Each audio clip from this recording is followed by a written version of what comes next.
بسم اللہ الرحمن الرحیم۔ میرے محترم دوستو، آج میں آپ کے سامنے ایسی 3 حدیثیں بیان کروں گا جس کے اندر 3 چیزوں کا ذکر ہے۔ حضور صلی اللہ علیہ وسلم کا ارشاد ہے، اپنی اولاد کو 3 چیزیں ضرور سکھاؤ۔ نمبر 1 یہ کہ اپنے نبی کی محبت ان کے دل میں پیدا کی جائے۔ ان کو سکھاؤ کہ نبی سے محبت سب سے زیادہ کرنی ہے، اپنے ماں باپ سے زیادہ، اپنے رشتہ داروں سے زیادہ، تمام لوگوں سے زیادہ محبت نبی کی محبت ہو۔ دوسری چیز، آپ کو یہ سکھایا جائے کہ اہل بیت اور صحابہ کرام سے محبت ان کے دل میں پیدا کی جائے۔ اور تیسری چیز، قرآن پاک سے محبت کہ یہ اللہ تعالیٰ کی لا ریب کتاب ہے، تمام گناہوں کی، تمام کتابوں کی سردار کتاب ہے، تمام گناہوں سے بچانے والی کتاب ہے۔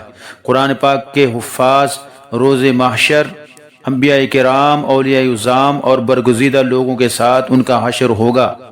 اور دوسری حدیث، آپ صلی اللہ علیہ وسلم نے ارشاد فرمایا، جب آدمی گھر میں داخل ہو تو اس کو 3 کام کرنے چاہیے، ہر قسم کی خیر اس کو ملے گی۔ فرمایا کہ جب کوئی شخص گھر میں داخل ہو تو سب سے پہلے فسلم علی اہل بیتی، اپنے گھر والوں کو سلام کیا کرے۔ فصلی علی محمد صلی اللہ علیہ وسلم، پھر اپنے نبی کے اوپر درود پڑھے۔ اللہم صلی علی سیدنا مولانا محمد عبدک ورسولک وصلی علی المؤمنین والمؤمنات والمسلمین والمسلمات۔ اسی طرح تیسری چیز، اور سورہ اخلاص پڑھے، اور تیسری چیز سورہ اخلاص پڑھے، قل اللہ احد۔ یہ 3 چیزیں جو آدمی اپنے گھر میں داخل ہونے کے وقت کیا کرے گا، اللہ تعالیٰ اس کو ہر قسم کی دولت سے مالا مال کر دے گا۔ ایک صحابی کہتے ہیں کہ میں نے اس حدیث کے اوپر عمل کیا، اللہ نے مجھے اتنی دولت دی کہ گھر میں رکھنے کی میرے پاس جگہ باقی نہیں رہی تھی۔ تو اس کے اوپر ہمیں عمل کرنا چاہیے۔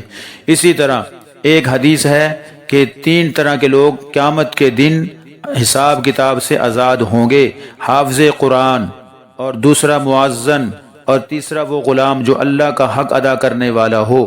حافظ قرآن یہ اللہ تعالیٰ کے دربار میں خاص مہمان بن کر حاضر ہوگا۔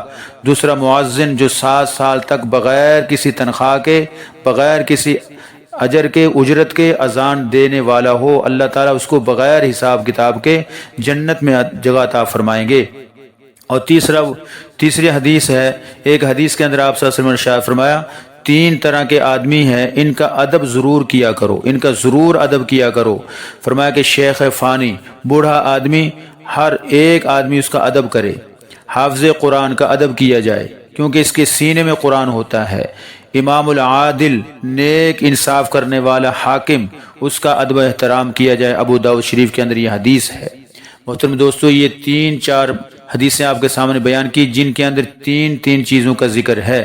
اللہ تعالی ہم سب کو حضور صلی اللہ علیہ وسلم کی مبارک احادیث کے اوپر، آپ صلی اللہ علیہ وسلم کی مبارک سنتوں کے اوپر چلنے کی توفیق عطا فرمائے۔ السلام علیکم ورحمۃ اللہ وبرکاتہ۔